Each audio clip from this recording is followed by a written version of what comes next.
Voor sy bekering was hy van nature 'n kind van die oordeel, wat onder die oordeel van God geleef het. Dan die antwoord, God wil dat daar aan sy geregtigheid voldoen word. Dis iets wat baie mense vandag nie verstaan nie, dat God is absoluut heilig, maar hy is ook absoluut regverdig, dan moet absoluut geregtigheid geskied. Daarom moet ons of deur onsself of deur 'n ander ten volle betaal. Kan ons deur onsself betaal? En die antwoord is nie glad nie. Ons maak juis ons skuld elke dag nog groter, want ons is deur sonde aangetas, en daar's geen manier wat ons aan God se volmaakte eis van geregtigheid sal kan voldoen nie. Dis die hele boodskap van Romeine, hierdie. Die 14de vraag is, kan enige ander skepsel vir ons betaal? Nee, want ten eerste wil God aan geen ander skepsel die skuld straf wat die mens gemaak het nie. Hy gaan dit dood eenvoudig nie kan dra nie. In Psalm 49 aangryp en staan daar, een mens kan nie vir die ander een se sonde betaal nie. Die prys is doodgewoonte hoog. Gaan lees maar Psalm 49, word hieroor gepraat. Ten tweede kan geen gewone skepsel die las van die ewige toorn van God teen sonde dra en ander skepsels daarvan verlos nie. Gaan doodgewoon net verdwyn soos wat 'n muskiet in 'n vuur invlieg as jy dit probeer dra. Hoe 'n middelaar en verlosser moet ons dan soek? So een wat 'n ware en regverdige mens is. Jesus was 'n ware en regverdige mens, maar nogtans ook sterker as alle skepsels is. Dit wil sê wat terselfdertyd ware God is. So dit klink vreeslik wreed aan die een kant om te sê God is absoluut regverdig en heilig en hy eis absolute geregtigheid. Maar aan die einde van die dag stuur hy sy seun om daai absolute geregtigheid vir ons te verdien deur die straf te dra. Ons skriflesing vanoggend is Psalm 63. Voordat ons daar saam lees, kom ons sluit die oë en dan bid ons saam. Hemelse Vader, Here, ons kom buig voor U neer in aanbidding, U die lewende Here. Here, as mense wie se harte aangeraak is deur U Gees, wat glo in die Here Jesus, kom staan ons voor U met 'n honger en dors in ons harte om U te aanbid, om voor U stil te word, vir U te vra, Here, wees ons genadig. Kom raak ons ook aan in hierdie oggend deur die Gees, dat dit vir ons 'n groter werklikheid sal wees as onsself, of as die persoon wat langs my sit. Ja, Here, ons kom pleit by U dat U deur U Gees vanoggend ook U woord vir ons sal oopmaak en tot ons harte sal spreek, en dat U teenwoordigheid in ons harte sal bevestig deur die vrede en die vreugde wat U gee, en dat U die waarheid van U woord sal bekragtig deur die werking van U Gees. Wees U vir ons genadig, Here. Ons bid dit om Jesus ontwil. Amen. Ons lees saam Psalm 63. Ek gaan vers 1 tot 9 lees. Dit is doodgewoon die tyd om na die hele Psalm te kyk nie. Die boodskap fokus dan ook veral op vers 1 tot 3, maar ook tot by vers 9. 'n Psalm van Dawid, toe hy in die woestyn van Juda was. God, U is my God, na U soek ek. My siel dors na U, my liggaam smag na U in 'n droë, uitgeputte land sonder water. So het ek uitgesien na U in die heiligdom, om U krag en glorieryke teenwoordigheid te ervaar. Want U troue liefde is beter as die lewe, my lippe sal U roem. So sal ek U prys in my lewe, in U naam sal ek my hande ophef, asof van binne vet, en die vetste dele word ek versadig. En met jubelende lippe bring my mond lof, as ek aan U dink op my slaapplek, as ek in die nag wake oor U preewel. Want U was vir my tot hulp, en in die skadu van U vlerke jubel ek, my diepste wese is aan U verknog, U regterhand ondersteun my. Ons tema is honger en dors jy na die lewende God. Dawid bid aangrypend, God, U is my God, na U soek ek, my siel dors na U, my liggaam smag na U. Dis wat Dawid bid in Psalm 63. Een van die aangrypendste psalms in die Bybel wat Dawid beskryf hoe sy hele wese na God smag en beslag geneem word en hoe dit in sy gebed verwoord word. Nou verlede week het ons stil gestaan by Maria wat by Jesus se voete gesit het om elke oomblik in sy teenwoordigheid te wees, om elke woord in te drink wat hy sê, en sy het ons uitgedaag om daagliks by Jesus se voete te sit en sy stem te hoor. En Jesus bevestig dit as die een ding wat absoluut noodsaaklik is, die biddende omgang met God se woord is absoluut ononderhandelbaar vir jou lewe as Christen. Dit het ons verlede week by stil gestaan. Vanoggend wil ons graag stil staan by wat is ons as gelowiges se diepste motivering vir jou gebedslewe en die hoogste doel van jou gebedslewe. Om hierdie vrae te beantwoord as tweede boodskap oor gebed, na aanleiding van die week van gebed, kyk ons na Psalm 63. Nou die historiese konteks waarbinne Dawid homself bevind het toe Psalm 63 se woorde biddend in sy hart vorm aangeneem het, is die barre Judeese woestyn. Dawid is op vlug vir sy seun Absalom wat hom verraai het en hom wou doodmaak. Hartseer. Kan nie stil staan by daai geskiedenis nie, u kan dit gaan lees, ook as gevolg van sy eie sonde, deels daarvan. Absalom wou hom doodmaak, sy eie seun, om die koningskap van Israel te steel. Dawid se hart is stikkend oor sy seun. Hy vlug vir sy lewe die Judeese woestyn in, u kan dit gaan lees in 2 Samuel 15 tot 17. Nou in hierdie uiterste krisis, bid Dawid. En hier leer hy vir gelowiges oor alle eeue wat die diepste motivering en die hoogste doel van gebed is. In hierdie uiterste krisis, waar Dawid geweet het sy koningskap, en onthou sy koningskap is die Davidiese koningskap, die geslagslyn waaruit Jesus gebore sou word, en sy lewe, sy koningskap en sy lewe hang in 'n draadjie wat enige oomblik afgesny kan word.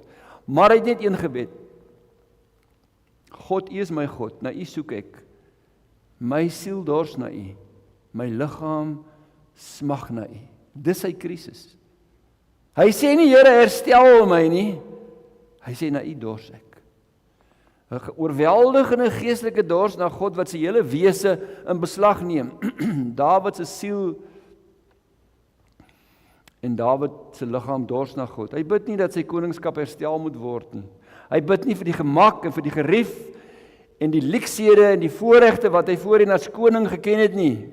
Nee, hy dors na God. Ons gaan 4 vrae vanoggend vra om die volle betekenis en implikasies van Dawid se dors na God te verstaan. En die eerste ene is, wat presies is hierdie dors na God? 2, wat is die oorsprong van hierdie dors na God? Hoe kry 'n mens dit?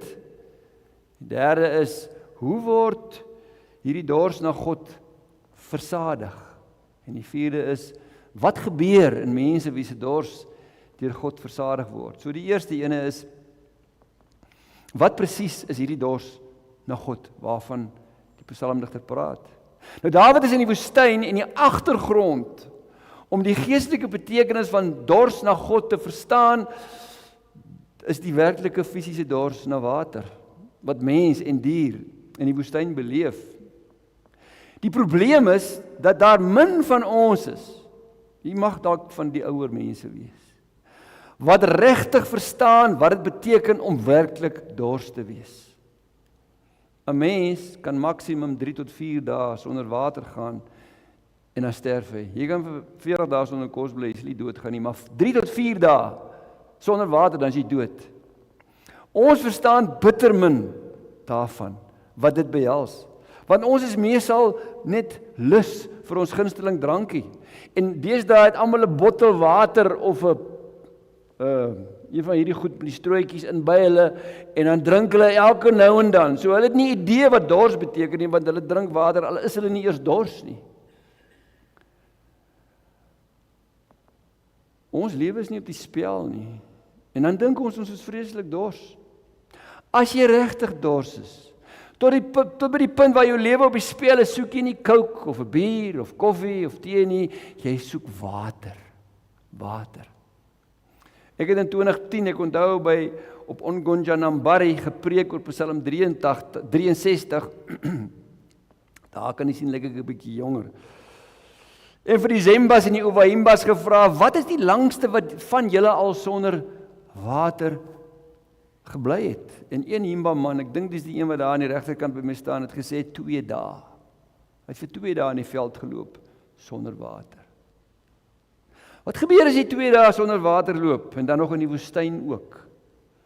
Jou lippe is gebars, jou tong is geswel, jou hele liggaam roep na water, jy kan nie meer helder dink nie, en in die woestyn sal enige ligspieeling, sal jy vir water aansien. Al waarin jy kan dink, is water. Dis al waarin jy dink, dis dors.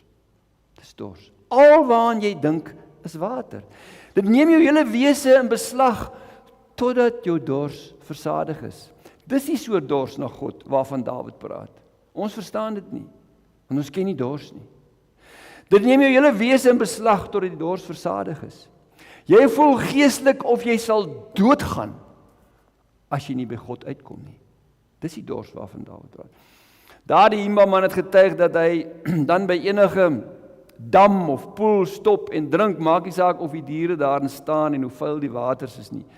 Ek het daai foto geneem in 2024 waar beeswagtertjies saam met die beeste drink. Jy wil weet hoe vuil daai water is nie. Die beeste mis in daai water. Hulle urineer in daai water.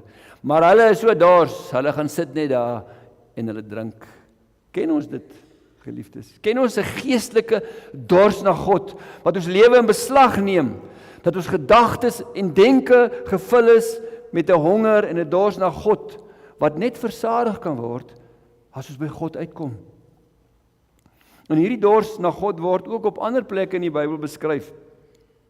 In Psalm 42 bid die psalmdigter, hy sê, soos 'n wildsbok wat smag na waterstrome, smag my siel na U, o God. My siel dors na God, na die lewende God. Trane is dag en nag my brood, my God, my siel kwyn weg in my. Dis dors. Die psalmdigter vergelyk sy dors na God met die van 'n wildsbok wat waarskynlik in die woestyn ronddwaal in droogte tyd en hy smag na waterstrome en as hy by 'n plek kom waar hy voorheen gedrink het, dan is daar nie water nie. Dan moet hy verder loop. Het jy al 'n wilde dier of 'n bees probeer keer wat in droogte tyd by water probeer uitkom? In Kahukuland het ek al beeste en bokke dopgehou wat in droogte tyd kilometers ver loop om by water uit te kom.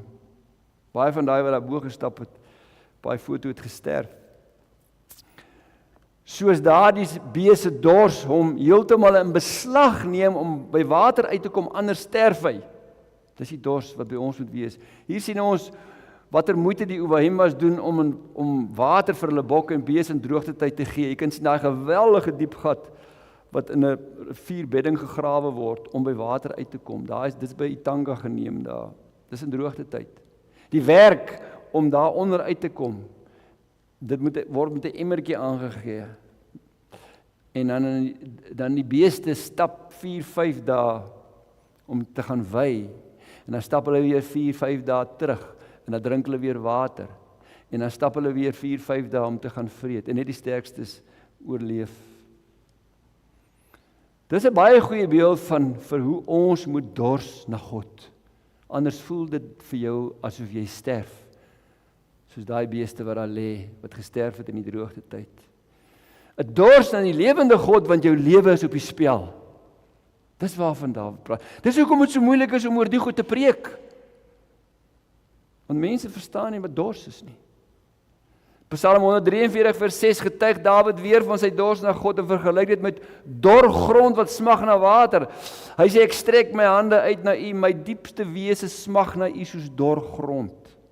Dis soos my hart is. Ken ons dit? Ken ons dit? Of bid ons vinnig en dan raak ons sommer aan die slaap of ons vergeet alweer wat ons gebid het en dan stap ons net aan. Geliefdes, in hierdie gebede vind ons die diepste motivering vir enige gelowige se gebedslewe en dit sal maak dat jy bid is daar by jou 'n dors na die lewende Here. Neem dit jou lewe in beslag. Neem dit jou lewe in beslag.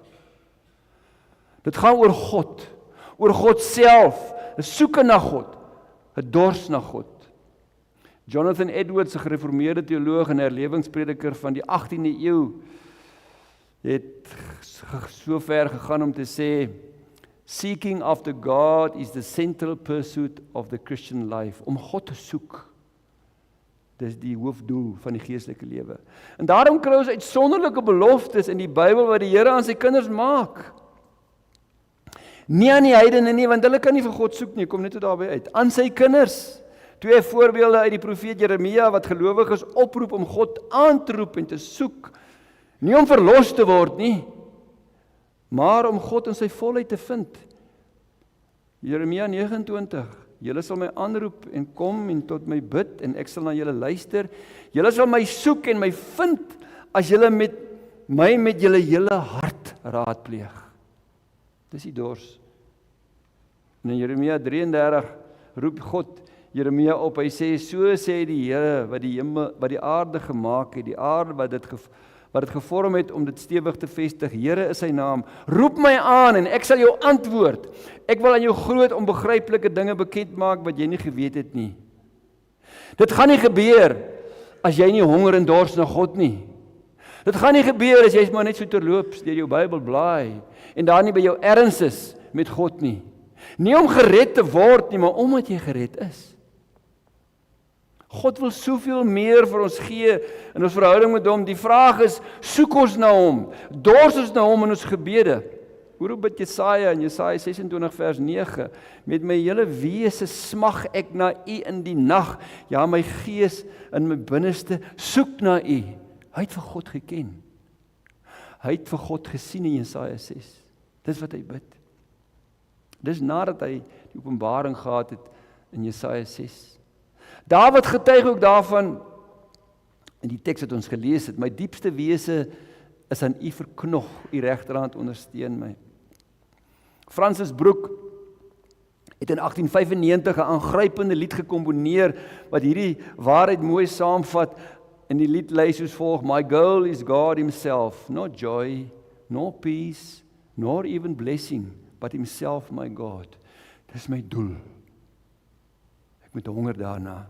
En geliefdes, hier moet ons onsself eerlik afvra, is daar in ons harte 'n honger en 'n dors na die lewende God self? Wat die diepste motivering van ons gebedslewe en die Christelike lewe uitmaak? Hier moet ons gelowiges ons harte eerlik ondersoek. 'n Praktiese vraag sou wees, woon ons eredienste op 'n Sondag by omdat dit die regte ding is om te doen?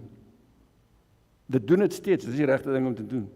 Of kom ons omdat daar 'n honger en dors na die lewende God in ons harte is? Selfs lees jy jou Bybel, omdat dit is, woon jy bid hierby vir dit, as jy dit enigstens bywoon. Raymond Ortlund vra in sy boek A Passion for God dieselfde vraag. Hy sê, it is a mark of spiritual barrenness in the church when people come to worship to fulfill a duty or keep a habit rather than to satisfy an appetite. An appetite for God. En dit bring ons by die tweede vraag. Hoe kry 'n mens die dors na God? Wat is die oorsprong van hierdie dors? Geliefdes, Dawid het na God gesmag en gesoek en gedors omdat hy aan God behoort het. Omdat hy God geken het. Hy was 'n kind van God. 'n Man van God. En hy het verskriklik gesondig, maar hy het opgestaan en bely en met berou teruggekom en ellende beleef en ervaar oor dit. Maar hy het vir God geken. En daarom het hy gebid. En die eerste frasietjie is belangrik. God, U is my God. God is klaar sy God. En dan, na U soek ek, my siel dors na U, my liggaam smag na U. Eers as jy in gees en waarheid kan bid, God, U is my God, kan jy ook bid, na U soek ek, my siel dors na U, my liggaam smag na U. En daarom is hierdie dors na God, wat ons by Dawid vind, nie gebore uit onsself nie. In ons sondige harte, in ons sondige natuur nie. Dit kan nie, want die ou mens, die ou Adam, die sondige natuur, is dood vir God. Staan koud en onverskillig teenoor God.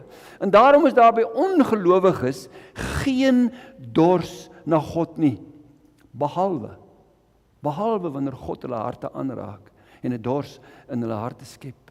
En hy doen dit deur die verkondiging van sy woord, getuienisse, die lees van die Bybel. Jesus is duidelik hieroor. In Johannes 6 herhaal Jesus dieselfde waarheid 3 keer. Niemand kan na my kom as die Vader wat my gestuur het hom nie na my toe trek nie. Daarom bid ons vir mense. Daarom bid ons. Here, maak sy oë oop, sit in sy hart 'n honger en dors na U. En dis eers wanneer die Heilige Gees die wedergeboorte in 'n sondaar se hart werk en reddende geloof in Jesus in sy hart laat opspring, dat hy soos 'n geestelike baba sal begin dors na God. Mense wat tot bekering kom, is my aangrypend om getuienisse te lees van mense wat op 'n hoë ouderdom tot bekering kom en nooit in die kerk was nie. Wat gebeur? Binne 'n paar jaar lees hulle die Bybel 'n klomp keer deur. So trek God ons deur sy Gees na hom en sit 'n honger en dors in ons harte om hom te soek. En as jy vanoggend in die kerk sit en jy weet, jy ken nie die Here Jesus nie. Ja, jy wil graag, maar jy ken hom nie. As jy verlosser nie, sal jy waarlik kan getuig, jy sal waarskynlik kan getuig, dat daar geen dors en honger na God in jou hart is nie. En as jy dit ervaar, moet die rooi ligte aangaan vir jou. Inteendeel, jy gaan dalk dink die boodskap van vanoggend verveel my. Behalwe as God jou hart aanraak. Daarom dat vele ongelowiges daarin kan roem met 'n glimlag dat hulle God nie nodig nie. Terwyl hulle nie besef op watter gevaarlike plek in hulle lewe hulle is nie. Sonder God, sonder hoop in hierdie wêreld, onbewus dat hulle afstuur op die toorn en die oordeel van 'n heilige God wat in liefde sy seun gestuur het om vir hulle sonde te sterf. Maar as jy vanoggend hier sit en daar is 'n dors in jou hart na die Here, omdat jy in die Here Jesus glo, gaan op jou knieë en dank God dat die Heilige Gees jou lewend gemaak het. Jesus sê, dis die Gees wat lewend maak, die vlees is van geen nut nie. Wanneer die Heilige Gees 'n sondaar lewend maak, die wedergeboorte gewerk deur sy woord, dan sit die Gees ook 'n honger en 'n dors na God se woord in daardie wedergebore sondaar se hart. En soos 'n pasgebore baba instinktief smag na moedersmelk, sal 'n jong Christen smag na God se woord, omdat die lewende God homself in die bladsye van die woord van God aan sy kinders openbaar. En daarom Petrus se oproep, smag soos pasgebore babetjies na die suiwer geestelike melk, sodat julle daardeur kan groei met die oog op julle verlossing. So hier het ons 'n dubbele dors. 'n Dors na God en 'n dors na sy woord. Dit gaan altyd saam. Dit is altyd 'n goeie maatstaf vir jou verhouding met God. Honger en dors na God en na God se woord. Maar dit gaan nie net primêr oor die Bybel nie. Daar moet 'n dors na God wees. Maar is nooit los van dors na God se woord nie. Dit bring my by die derde vraag. Hoe word die dors na God versadig? Geliefdes, dit is God wat deur sy Gees en woord die honger en dors na God in jou hart plaas, en daarom kan net God jou diepste honger en dors na hom versadig. Net hy kan dit doen. En dis duidelik uit Dawid se gebed dat hy al voorheen deur 'n honger en dors na God gedring is om na die tempel op te gaan om God se teenwoordigheid op te soek. Wanneer hy daar loop in die woestyn, hy loop kaalvoet, jy kan gaan lees daar in 2 Samuel 15:17. Dan dink hy terug aan wat hy ervaar het vroeër. Hy sê, so het ek uitgesien na U in die heiligdom om U krag en glorieryke teenwoordigheid te ervaar. In die tempel het Dawid God se krag en heerlike teenwoordigheid ervaar. Hy soek iets wat hy al voorheen beleef het. Dawid se ervaring van God se liefde was vir hom 'n groter werklikheid as die lewe self, want U troue liefde is beter as die lewe. En dan lees ons in vers 5:4-5, my lippe sal U roem, so sal ek U prys in my lewe, in U naam sal ek my hande ophef. Dawid loof en prys die Here, omdat God sy honger en dors versadig het. Dawid beskryf dan in die mooiste beeldspraak hoe die Here sy honger en dors versadig het. En enige Namibiër sal dit verstaan. Soos wat heerlike vet vleis 'n mens se honger versadig. Een keer het 'n boer vir my, toe ek daar in Oudtshoorn gebly het en vir 'n paar jaar sonder salaris gewerk het, het 'n boer na my toe gekom en vir my gesê, Dominee, hier's vir jou vleis, want 'n mens raak vleishonger. Dit verstaan die Namibiërs. Soos wat dit 'n mens versadig, so het God sy honger en dors versadig. Hy sê, asof van binnevet, en die vetste dele, daai wat die dokter sê, jy nie moet eet nie. Jy gaan maar eet, ek weet nie of jy gaan korter lewe nie.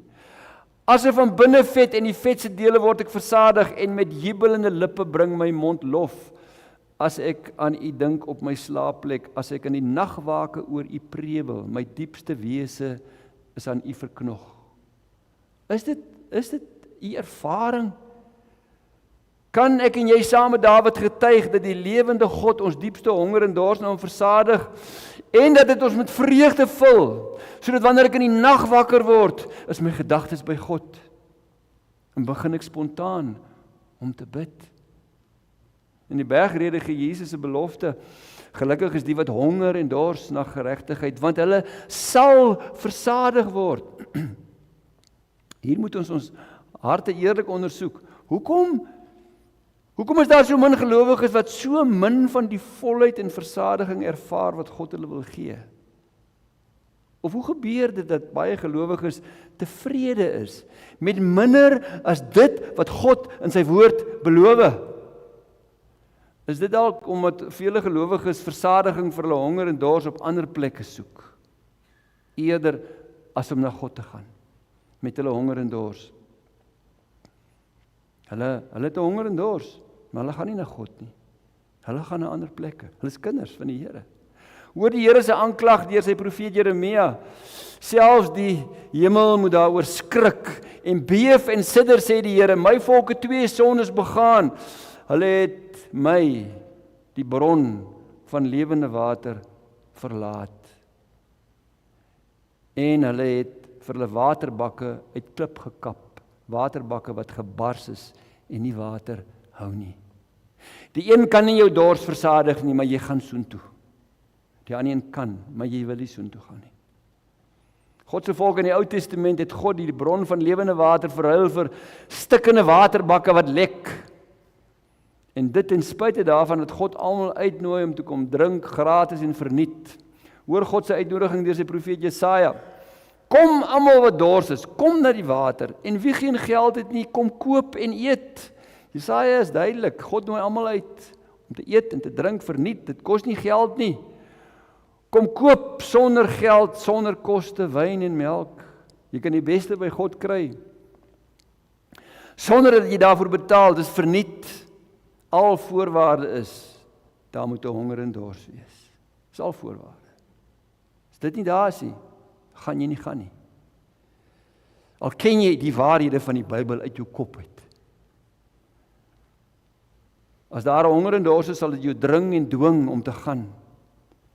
Waarom weeg julle silwer af vir wat nie brood is nie en bestee julle moeitevolle arbeid aan wat nie versadig nie? Die ander goed wat jy soek om jou te versadig, kos jou nog geld ook. Dan wys Jesaja hoekom 'n honger en dors na God by God se kinders ontbreek. God se kinders honger en dors na dit wat nie kan versadig nie.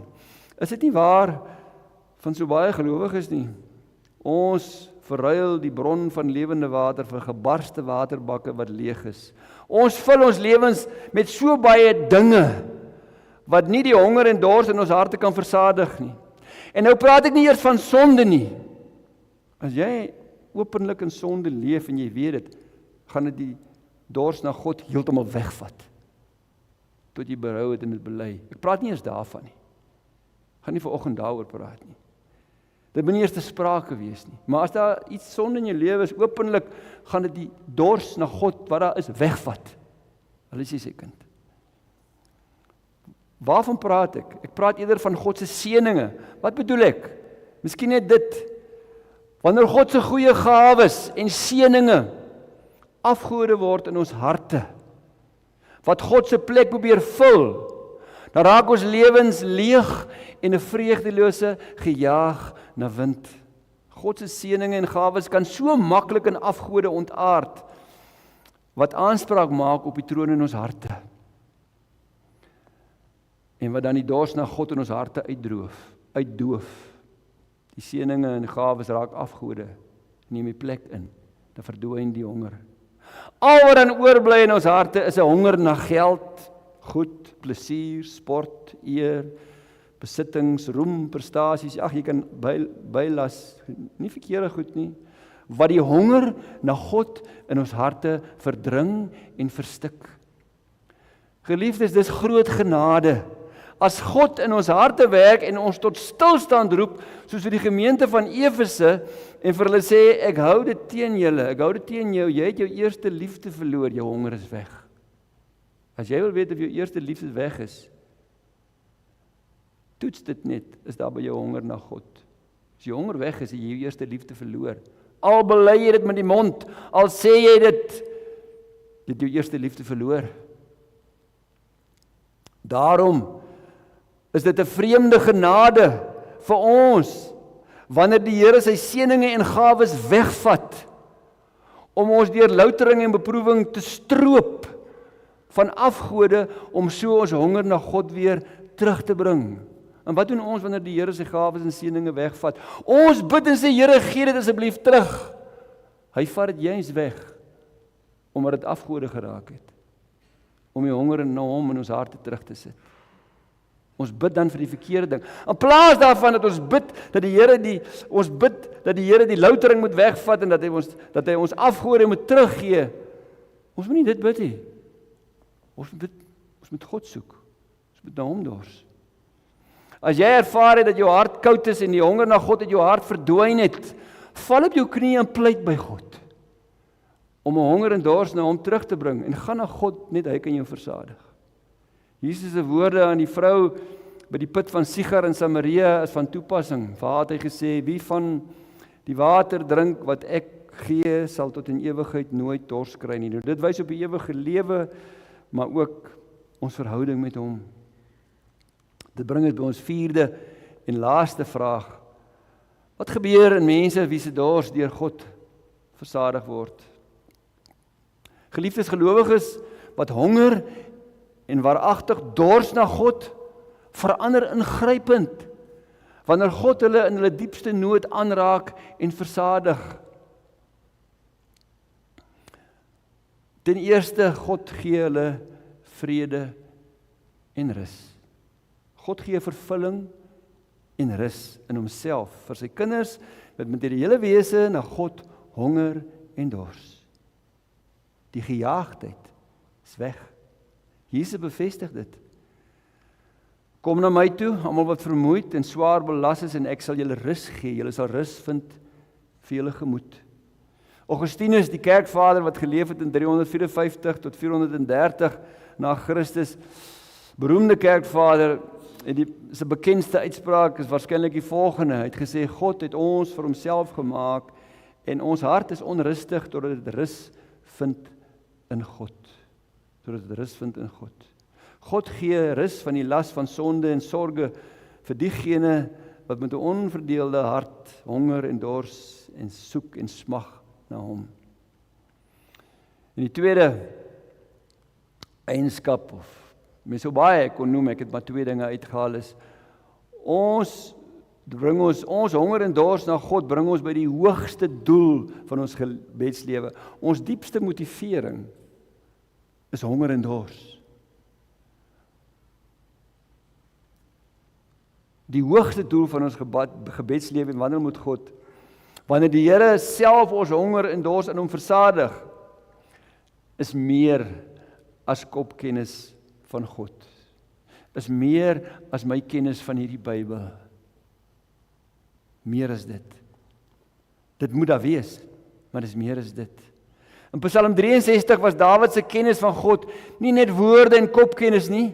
Psalm 63 en ander psalms getuig van Dawid se verhouding met God wat meer behels as die korrekte verstaan van die Bybel en God. Geliefdes, ons kennis van God is egter nooit minder as die regte kennis, die regte verstaan van die Bybel en die regte verstaan van God nie, maar dit is meer as dit. God wil homself aan ons in die bladsye van sy woord openbaar. As jy nie die Bybel ken nie, as jy nie God se woord eet en drink en lees nie, kan God hom nie self aan jou openbaar nie. Maar dit is meer as net om die Bybel te lees. En wanneer jy deur sy woord om soek, sal hy homself aan jou openbaar. A.W. Tozer het 'n boek geskryf. Ek het die boek deur die genade van die Here in my studentejare die eerste keer raak geloop. The Pursuit of God. In die 48 het hy, as jy die boek lees, dan sal jy besef hoe aangrypend het. Hy het een nag in die trein gery van een plek na 'n ander plek, en terwyl hy in die trein gery het, het hy die boek geskryf. As jy kan die boek aflaai op die internet, The Pursuit of God. En in hierdie boek beskryf hy hierdie waarheid wat ek nou net oor gepraat het, oor kopkennis en hartkennis baie treffend. Hy sê, the Bible is not an end in itself, but a means to bring men to an intimate and satisfying knowledge of God, that they may enter into Him, that they may delight in His presence, may taste and know the inner sweetness of the very God Himself in the core and center of their hearts. En dis is nie emosionele ervaring nie. Dis nie al hierdie snaakse goed wat jy kry in party kerke waar mense val en opstaan en te kere gaan nie. Dis nie dit nie. Dis 'n ontmoeting met die lewende God. Al valle wat jy sal val as jy die lewende God ontmoet, is op jou aangesig voor hom. Vry vertaal, die Bybel is nie 'n doel op sigself nie, maar 'n middel om mense tot 'n intieme kennis van God te bring, wat hulle harte versadig sodat hulle in God sal wees. 'n vreemde gedagte. Maar hoor wat sê Jesus? Bly in my soos ek in julle. Om die heerlikheid, die majesteit, skoonheid van die lewende God in ons harte en die sentrum van ons wese te ervaar. Ons het nie woorde om die goed lekker te beskryf nie. Soos Dawid in Psalm 34 vers 9 sê, smaak en sien dat die Here goed is. Smaak en sien dat die Here goed is. Dis meer as net kennis in my kop. Dat ons dus nie net die Bybel sal ken nie, maar dat ons God sal ken. Om die hoogste doel van ons gebedslewe en wandel met God saam te vat, kan ons luister na die Puriteinse vaders wat in 1647 die Westminster Shorter Catechism neergepen het. En hulle het gesê, what is the chief end of man? En die antwoord aangrypend, man's chief end is to glorify God and enjoy Him forever. Dat God deur my hele wese en lewe verheerlik sal word en ek al my vreugde in Hom sal vind. Dat ek by Hom sal uitkom en hy daardeur verheerlik word. Dit kan net gebeur as ek met my hele wese na God honger en dors omdat ek Hom ken en liefhet. 'n Laaste woord. Die honger en dors, en dis baie belangrik, hierdie laaste woord. Na God waarvan Dawid praat, is nie iets wat eenmalig versadig word nie. Dis nie 'n dors wat verdwyn nie. Dis 'n dors wat toeneem.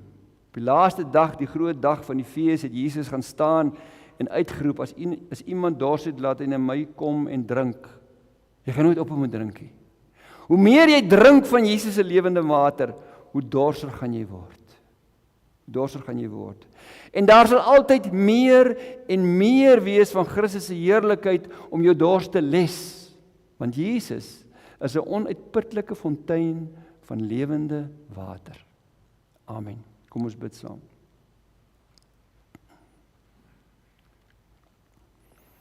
Hemelse Vader, dankie vir U woord waardeur U Uself aan ons openbaar. Here, ons gebed in hierdie oggend is net dat U ons oë sal oopmaak vir die skatte, vir die heerlikheid, vir dit wat U vir ons wil gee in ons verhouding met U. Ons pleit by U, dat U ons harte sal aanraak, en in ons harte 'n honger en dors sal sit na U wat ons lewens in beslag sal neem, meer as enige iets anders. Here, dat die ander goed wat belangrik is, en wat ons moet doen, en daar is so baie goed wat ons moet doen, dat dit sal vervaag, dat dit nie ons lewens in beslag sal neem nie, dat U seëninge nie afgode sal word nie. Ja Here, dat ons dit ook sal kan geniet, omdat ons weet dit kom uit U hand uit, maar dat die honger en dors na U ons lewe sal beheer en sal beheers. Wees U ons genadig, Here, en versadig U vir ons. As ons eerste liefde verloor het, Bring ons terug. Sit weer 'n honger en dors in ons harte na U. As daar sonde is, wat ons weet, o Here, wees ons genadig en maak ons oë oop, want die Satan hou ons oë toe, dat ons dit nie sal sien nie, dat ons dit kan bely en dat ons dit kan regmaak. Keer ons, bring ons terug na U toe, Here, dat ons 'n begeerte en 'n honger en dors na U sal hê. Ons bid dit om U naam se ontwil. Amen. Ons gee nou geleentheid vir die opneem van die dank